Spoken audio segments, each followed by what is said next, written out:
প্রথম হক হলো মা বাবার। বলেন সুবহানাল্লাহ।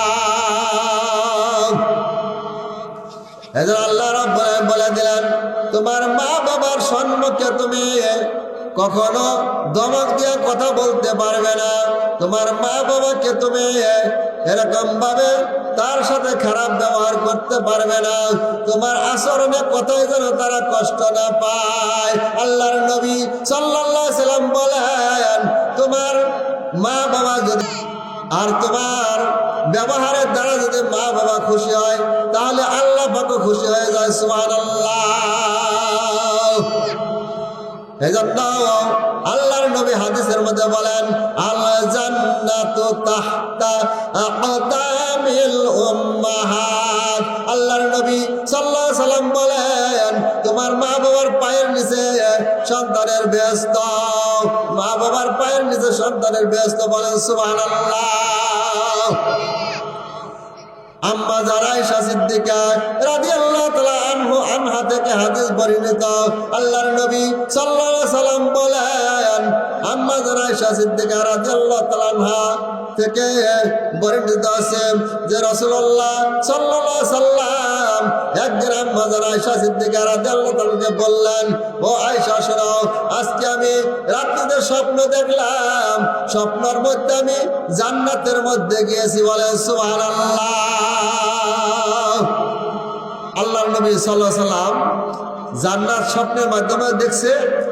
আবার এই যে মেরাজের যে চাঁদ গেল, মেরাজে আল্লাহ পাক যখন নিছিলেন, মেরাজে যাওয়ার সময় সিদরাতুল মুনতাহা যখন সাতম আসমান জমিনে যখন আল্লাহ পাক নিছে আল্লাহর নবীকে, ওখানেও আল্লাহর নবী জান্নাত জাহান্নাম দেখছে। বলে সুবহানাল্লাহ। আবার হাদিসে আছে স্বপ্নের মধ্যেও দেখছে, আবার হাদিসের মধ্যে আছে নামাজ পড়ার সময়ও দেখছে। বলে সুবহানাল্লাহ। আল্লাহর নবী সাল্লাল্লাহু আলাইহি সাল্লাম একদিন নামাজ পড়তেছে, হাদিসের মধ্যে আসছে ওই নামাজ পড়া অবস্থায় আল্লাহর নবী হাত বাড়াইছে এমনি করে। বলে সুবহানাল্লাহ। নামাজে দাঁড়াইছে আল্লাহর নবী একদিন রাত্রে নামাজ পড়তেছে, নামাজ পড়ার সময় সম্মুখে হাত বাড়াইছে, আবার হাত গোটায় আনছে। নামাজ শেষে সাহাবায়ে কেরাম রাদিয়াল্লাহু তাআলা আনহু বললেন, ইয়া রাসূলুল্লাহ, ইয়া হাবিবাল্লাহ, নামাজের মধ্যে আজকে আপনি যে কাজটা করলেন এরকম তো আমি আর কোনোদিন আমরা দেখি নাই।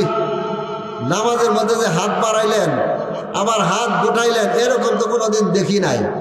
আল্লাহর নবী সাল্লাল্লাহু আলাইহি সাল্লাম বলে, ও আমার সাহাবায়ে কেরাম তোমরা শোনো, আমি যখন নামাজে দাঁড়াইছিলাম, নামাজ যখন পড়তেছিলাম, দেখি আমার সম্মুখে আঙ্গুর ফলের বাগান, আর ওই বাগানের মধ্যে আঙ্গুর ফলের ছড়াগুলি ঝুলতেছে। বলে সুবহানাল্লাহ।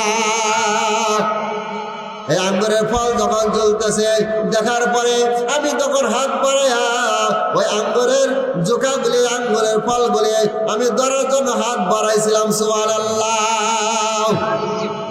আর তখন আমাকে বলা হলো যে আপনি পিছিয়ে যান, এটা তো দুনিয়া না, এটা তো হইলো আখিরাত, এটা তো জান্নাতের ফল। আপনার দুনিয়াতে এখনো হায়াত বাকি আছে, এই ফল তো জান্নাতে ভোগ করতে হবে, আপনি পিছিয়ে যান। তখন আমি হাত পিছিয়ে আনলাম। বলে সুবহানাল্লাহ। আল্লাহর নবী জীবনে কোনোদিন মিথ্যা কথা বলে নাই, বলছে।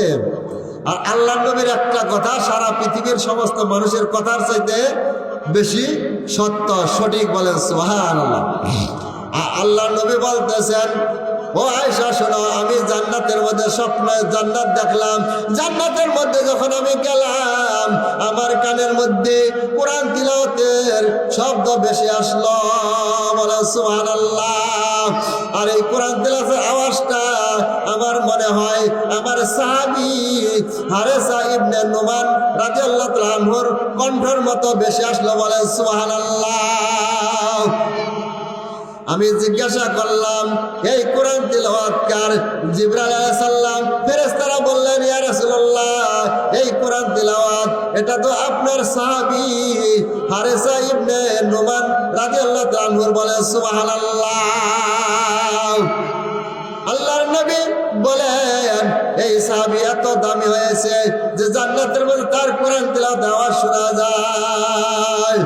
ফেরেশতারা বললেন, আপনার ওই সাহাবী মায়ের খেদমত করে, বলেন সুবহানাল্লাহ। আল্লাহর নবী পরের দিন এসে বলতেছে, ও হারেসা ইবনে নোমান, তুমি কেমন কি আমল করো যে আমি জান্নাতের মধ্যে স্বপ্ন যখন দেখলাম জান্নাতের মধ্যে তোমার কোরআন তেলাওয়াতের আওয়াজের শব্দ পাইলাম, বলে সুবহানাল্লাহ। হারেসা ইবনে নোমান রাদিয়াল্লাহু তাআলা আনহু বলেন, ইয়া রাসূলুল্লাহ, ইয়া হাবিবাল্লাহ, আমি তো আমল করি, সবাই যে আমল করে ওই আমলই করি। আর একটা আমল, আমার মাকে আমি নিজের হাতে খানা খাওয়া দেই, মাকে আমি গোসল করা দেই, আমি মায়ের সেবা যত্ন করে, বলেন সুবহানাল্লাহ। আল্লাহর নবী সাল্লাল্লাহু আলাইহি ওয়াসাল্লাম বলেন, তোমার মায়ের সেবা করার কারণে এই জন্য আল্লাহ রাব্বুল আলামিন জান্নাতের মধ্যে তোমার কোরআন তেলাওয়াতের আওয়াজ আমার কানে ভাসায় দিয়েছে, বলেন সুবহানাল্লাহ।